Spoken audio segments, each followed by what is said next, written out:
Karnataka public ಶಾಲೆಯ ಪ್ರಾಥಮಿಕ ವಿಭಾಗದ ಶಾಲಾ ಅಭಿವೃದ್ಧಿ ಮತ್ತು ಮೇಲ್ವಿಚಾರಣಾ ಸಮಿತಿಗೆ ನೂತನ ಸದಸ್ಯರನ್ನ ಆಯ್ಕೆ ಮಾಡಲಾಗಿದೆ.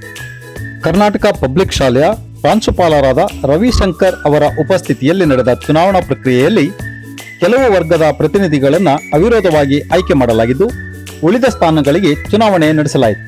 ಒಟ್ಟು 9 ಮಂದಿ ಸದಸ್ಯರು ನೂತನ ಎಸ್ಟಿಎಂಸಿಗೆ ಆಯ್ಕೆಯಾಗಿದ್ದಾರೆ. ನೂತನ ಸದಸ್ಯರಾಗಿ ರಂಗನಾಥ್, ಅಫ್ಸಾನಾ, ಅಂಜಲಿ, ದೇವೇಂದ್ರ, ಜಗದೀಶ್, ಆಶಾ ಎಂಎಸ್, ಅನುಷಾ ಕೆಪಿ, ದೇವೇಂದ್ರ ಹಾಗೂ ರಂಜಿತಾ ಆಯ್ಕೆಯಾಗಿದ್ದಾರೆ. ಪ್ರಾಥಮಿಕ ವಿಭಾಗಕ್ಕೆ ನೂತನವಾಗಿ ಆಯ್ಕೆಯಾದ ಎಸ್ಟಿಎಂಸಿ ಸದಸ್ಯರಿಗೆ ಶಾಲಾ ಆಡಳಿತ ವರ್ಗ, ಶಿಕ್ಷಕರು ಹಾಗೂ ಪೋಷಕರು ಶುಭಾಶಯ ಕೋರಿದ್ದಾರೆ. ಈ ಸಂದರ್ಭದಲ್ಲಿ ಮಾತನಾಡಿದ ಪ್ರಾಂಶುಪಾಲರಾದ ರವಿಶಂಕರ್, ಆಯ್ಕೆಯಾದ ಎಲ್ಲರೂ ಸಹ ಸಭೆಗಳಿಗೆ ಹಾಜರಾಗಿ ತಮ್ಮ ಅಮೂಲ್ಯ ಸಲಹೆ ಸೂಚನೆಗಳನ್ನು ನೀಡಿ ಈ ಒಂದು ಸಂಸ್ಥೆಯ ಅಭಿವೃದ್ಧಿಗೆ ನಿಮ್ಮ ಕೊಡುಗೆಯನ್ನು ನೀಡಬೇಕು ಅಂತ ಈ ಸಂದರ್ಭದಲ್ಲಿ ಕೇಳ್ಕೊಳ್ತೇನೆ. ಹಾಗೆ ಉಳಿದ ಪೋಷಕರಿಗೂ ಸಹ SDMC ಸದಸ್ಯರಿಗೆ ಎಷ್ಟು ಒಂದು ಅವರಿಗೆ ಅವಕಾಶ ಇರುತ್ತೋ ಅದೇ ಅವಕಾಶ ಉಳಿದವ್ರಿಗೂ ಇರುತ್ತೆ. ನಿಮಗೆ ಪೋಷಕರಿಗೆ ನಮ್ಮ ಸಂಸ್ಥೆಗೆ ಏನಾದರೂ ಒಂದು ಸಲಹೆ ಸೂಚನೆ ಕೊಡಬೇಕು ಅಂತಂದರೆ ದಯವಿಟ್ಟು ನಿಮಗೆ ಆದಂಥ ಸಮಯದಲ್ಲಿ ಬಂದು ನಮಗೆ ಆ ವಿಷಯವನ್ನು ನೀವು ಹೇಳ್ತಾರೆ ಖಂಡಿತವಾಗ್ಲೂ ನಾವು ಅದನ್ನು ಸರಿಪಡಿಸಲಿಕ್ಕೆ ಅಥವಾ ಅದನ್ನು ಅನುಷ್ಠಾನ ಮಾಡಲಿಕ್ಕೆ ಪ್ರಯತ್ನವನ್ನು ಮಾಡ್ತೇವೆ. ಈ ಹಿಂದಿನ SDLC ಉತ್ತಮ ಕೆಲಸಗಳನ್ನು ಈ ಸಂಸ್ಥೆಯಲ್ಲಿ ಮಾಡಿದೆ ಮತ್ತು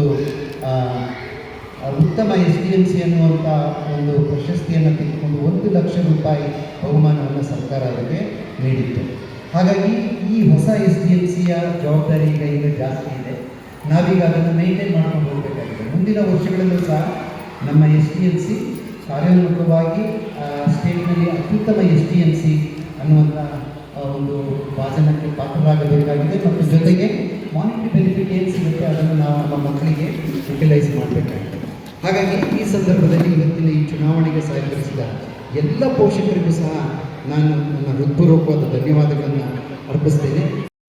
ನಮ್ಮ ಸಂಸ್ಥೆಗೆ ಏನಾದರೂ ಸಲಹೆ ಸೂಚನೆಗಳನ್ನು ಕೊಡಬೇಕು, ನಿಮಗೆ ಬರಲಿಕ್ಕಾಗಿಲ್ಲ ಅಂದರೆ ಥ್ರೂ SDMC ನಂಬರು ನೀವು ವಿಷಯಗಳನ್ನು ನನಗೆ ಕಳಿಸ್ಬೋದು. ಓಕೆ, ಸೊ ಇದರ ಜೊತೆಗೆ ಭಾಳಷ್ಟು ಜವಾಬ್ದಾರಿ SDMCಗೆ ಇರುತ್ತೆ. ಒಂದು, ದಾಖಲಾತಿ ಹೆಚ್ಚಿಗೆ ಮಾಡುವುದು. ಎರಡನೇದು, ಹಾಜರಾತಿ ಮೇಲ್ವಿಚಾರಣೆ. ಮಾಮೂಲಿ ನಮ್ಮ ಗೌರ್ಮೆಂಟ್ ಶಾಲೆಗಳಲ್ಲಿ ಏನಾಗುತ್ತೆ, ಶಾಲೆ ಬಿಟ್ಟ ಮಕ್ಕಳ ಸಂಖ್ಯೆ ಸ್ವಲ್ಪ ಜಾಸ್ತಿ ಇದೆ. ನಾವು ಟೀಚರ್ಸ್ ಅಡ್ಮಿನಿಸ್ಟ್ರೇಷನ್ ಕಡೆಯಿಂದ ಅದನ್ನು ಫಾಲೋ ಅಪ್ ಮಾಡ್ತೇವೆ. ನಿಮಗೂ ಸಹ ಸ್ವಲ್ಪ ಜವಾಬ್ದಾರಿ ಇರುತ್ತೆ ಅಂತ ಮಕ್ಕಳು ಮತ್ತೆ ಶಾಲೆಗೆ ಕರ್ತಂದು ಸೇರಿಸುವಂಥದ್ದು. KPSನ ಒಂದು ಮೂಲಭೂತ ಉದ್ದೇಶ ಏನು ಅಂತಂದರೆ ಕಲಿಕಾ ಗುಣಮಟ್ಟವನ್ನು ಹೆಚ್ಚಿಸುವಂಥದ್ದು.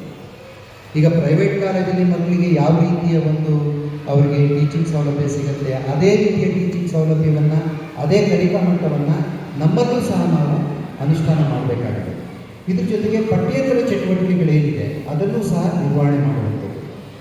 ಇನ್ನು ಅನುದಾನ KPSಗೆ ಏನು ಬರುತ್ತೆ ಅದನ್ನು ಸಮರ್ಪಕವಾಗಿ ಬಳಸುವಂಥದ್ದು, ಶಾಲಾ ಅಭಿವೃದ್ಧಿ ಬಗ್ಗೆ ಯೋಜನೆಗಳನ್ನು ಸಿದ್ಧಪಡಿಸುವಂಥದ್ದು ಮತ್ತು ಅದರ ಅನುಷ್ಠಾನಕ್ಕಾಗಿ ಹಣದ ಕ್ರೋಢೀಕರಣವನ್ನು ಮಾಡುವಂಥದ್ದು, ಮಧ್ಯಾಹ್ನದ ಊಟದ ಮೇಲ್ವಿಚಾರಣೆ, ಉಚಿತ ಪುಸ್ತಕ, ಸಮವಸ್ತ್ರ ಮತ್ತು ಊಟ ವಿತರಣೆ ಅದನ್ನು ನಾವು ಮಾಡ್ತೀವಿ. ಅದನ್ನು ಮೇಲ್ವಿಚಾರಣೆ ಮಾಡೋದು ಸರಿಯಾಗಿ ಆಗಿದೆಯೇ ಇಲ್ಲ, ಎಲ್ಲ ಲೋಪಗಳಾಗಿದೆ, ದಯವಿಟ್ಟು ಅದನ್ನು ನಮ್ಮ ಗಮನಕ್ಕೆ ತಂದು ಸರಿಪಡಿಸುವಂಥ ಕ್ರಮ ಮಾಡುವಂಥದ್ದು.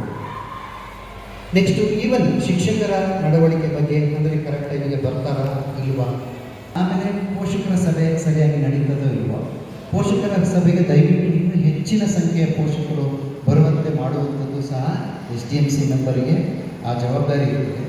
ಸರ್ಕಾರದ ಎಲ್ಲ ಯೋಜನೆಗಳ ಅನುಷ್ಠಾನ ಶಾಲೆಗೆ ಯಾವ ರೀತಿ ಆಗ್ತಾ ಇದೆ ಅನ್ನುವಂಥದ್ದು, ಸಮುದಾಯದ ಸಂಪರ್ಕ, ಅದರ ಜೊತೆಗೆ ಪರಿಸರ, ನಮ್ಮ ಶಾಲಾ ಪರಿಸರವನ್ನು ನಾವು ಇನ್ನೂ ಉತ್ತಮಗೊಳಿಸಲಿಕ್ಕೆ ಏನೇನು ಮಾರ್ಗದರ್ಶನ ನೀಡಲಿಕ್ಕಿದೆ ಅದನ್ನು ಕೊಡುವಂಥದ್ದು, ಮಕ್ಕಳ ಹಕ್ಕುಗಳ ರಕ್ಷಣೆ, ಇದಕ್ಕೆ ಟೀಚರ್ಸ್ ಒಂದು ಕಮಿಟಿ ಇದ್ದೇ ಇರುತ್ತೆ.